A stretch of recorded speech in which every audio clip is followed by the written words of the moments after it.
लोकशाही मराठीच्या सततच्या पाठपुराव्यामुळे आता पालिका प्रशासनाला जाग आल्याचं दिसतंय। जुहू चौपाटीवर आता साफसफाईला वेग आलेला आहे।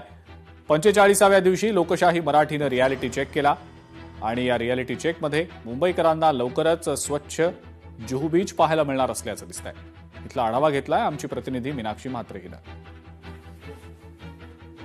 मुंबईच्या प्रसिद्ध अशा जुहूच्या समुद्रकिनारी मागच्या 1 ते 1.5 महिन्यापासून कचऱ्याचं साम्राज्य पसरलेलं पाहायला मिळत होतं। आज 45 दिवस लोकशाही मराठी म्हणून आम्ही या सगळ्याच परिस्थितीचा आढावा घेत आहोत।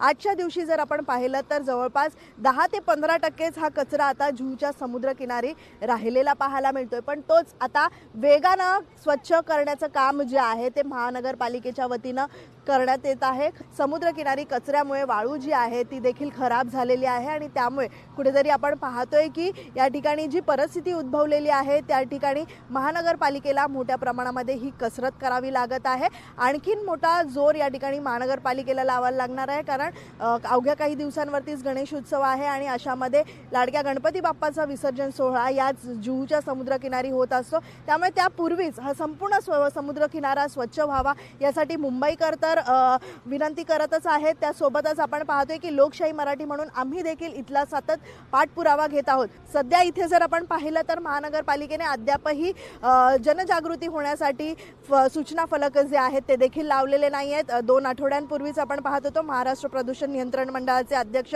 सिद्धेश कदम यांनी कडक शब्दामध्ये निर्देश दिले होते, पण याला देखील आता कुठेतरी केराची टोपली दाखवण्यात आलेली आहे। या निर्देशांचं पालन आजही होताना आपल्याला पाहायला मिळत नाहीये, कारण एकही सूचना फलक या ठिकाणी लावण्यात आलेलं नाहीये किंवा महानगरपालिकेच्या वतीनं कामही सुरू करण्यात आलेलं नाहीये। त्यामुळे लोकशाही मराठी म्हणून सतत आपण ह्या सगळ्या सत्य परिस्थितीचा दर दिवशी आढावा घेणारच आहोत। पण त्यापूर्वी आपण जर पाहिलं तर सध्या सण आहेत आणि एकीकडे आपण पाहतोय की जुहूचा समुद्र किनारा हा लवकरात लवकर स्वच्छ आणि सुंदर दिसावा यासाठी महानगरपालिकेनं आणखीन जोर लावणं गरजेचं आहे। या ठिकाणी आणखीन वेगानं काम होणं गरजेचं आहे आणि त्यासाठीच लोकशाही मराठी म्हणून आम्ही सतत हा आवाज उचलत राहणार आहोत।